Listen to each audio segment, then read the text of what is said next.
Hello, my beautiful YouTube friends. Today I bring you a review over Malice by Chris Wooding.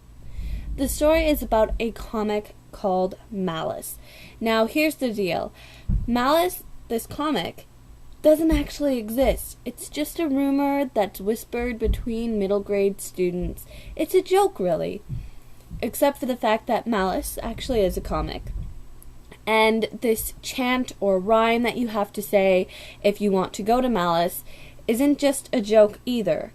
You see, that actually does call a specific character from the world of Malice to come and kidnap you away into this terrible world called Malice, where machinery runs rampant and basically it's a life or death situation. If you die in Malice, you die for real. This was absolutely amazing writing. I thought that Chris Wooding did a really good job taking you from the real world and then drawing you into this world that only exists in a comic book. I thought that the whole writing between a novel and a comic were actually very well done. It wasn't the fact that they detracted from each other. They actually really furthered the story. You weren't left with areas where you thought it didn't belong.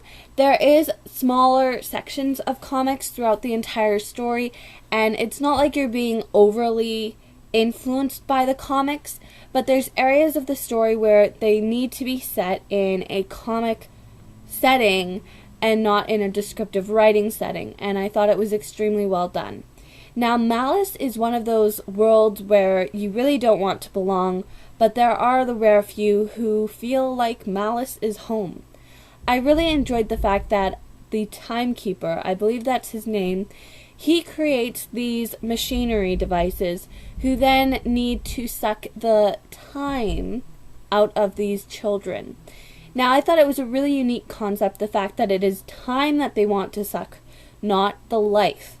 And the reason why is not everybody lives to be an 80-year-old. Not everybody lives to be a 21-year-old.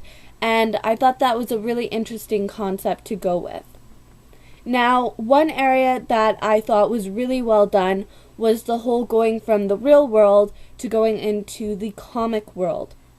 Not everything that takes place in the world of Malice is told in comic format.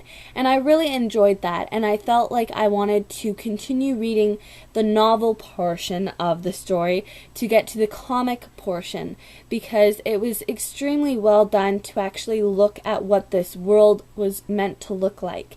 It's kind of like seeing your favorite book on the big screen and having somebody do an absolutely amazing job at adapting it. Now, one thing I want to show is how well the comic is actually done. It's not necessarily the fact that they're lovely pictures. The artwork is really lovely due to the fact that it really comes across showing you what the world of Malice looks like. Now, Malice is a very dark, terrifying, unpleasant place to live. You are not there to just go and visit the sights or the scenery and see what the world actually looks like. It is a life and death situation. If you are caught, if your life is sucked from you during this time in Malice, you are dead. You do not ever return to the real world. Now, another thing that brings me up to is the whole fact of the real world. What takes place is, in the real world, you are actually missing. You have been kidnapped. You have run away from home. Nobody really knows. And I thought that was a really key piece of information. Now, we have two characters who are the main characters in this story. We have Seth, who is more outgoing. He is more of the do-now kind of person, and he likes to live a little more dangerously. Now, Katie, on the other hand, is more quiet. She really wants to take the safe route, and she is kind of, let's think about this, and then we'll go and do it.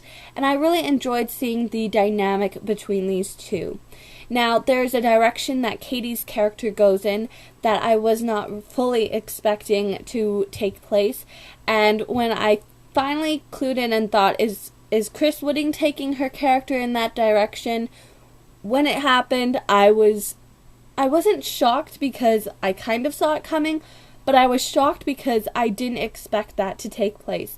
I hadn't clued in, even though he'd been giving hints from the beginning of the story to that point in the story. Now, Katie and Seth's characters, because they are so drastically different from each other, work very well as a duo, and I really enjoyed seeing their communication back and forth and seeing what takes place between their characters, and just how it's not fully the knight rescuing the damsel during this story. Overall, I really enjoyed the story of Malice. I enjoyed the fact that there's a group called Havoc, who are kids who just keep wreaking havoc on the world of Malice. And they do it for fun, in a way, or they're trying to defeat this world. I'm really intrigued to see where Havoc takes this story to its conclusion. Now, I'm going to mention one thing here that is a bit of a spoiler. If you guys do not want to hear this, or you are reading this story, please do not watch this part of it, as I am going to talk about one thing that is more of a spoiler in this book. Alright guys, the one spoiler I wanted to talk about was Katie. Now, Katie actually was in Malice, but when she came back, she had no memory. And I thought that was really intriguing, considering the fact that the other boy who'd been to Malice and come back, he had lost his memory as well during that time. And I thought it was really intriguing, the fact that your mind is basically wiped of that memory, and it's just a very intriguing circumstance. I really thought it was a very interesting fact that the author had the pages, when air touched them, when it had contact with the air, the ink would start to dissipate and disappear, and I just thought that was a very intriguing side of the story, because how can you know that Malice exists if the comic disappears? So that is my review over Malice by Chris Wooding. If you have read it, please comment down below and let me know what you thought of it. If you haven't, then I hope that you give it a shot and come back and share your thoughts on the story. Until next time, go and pick up a random book and read. Bye guys.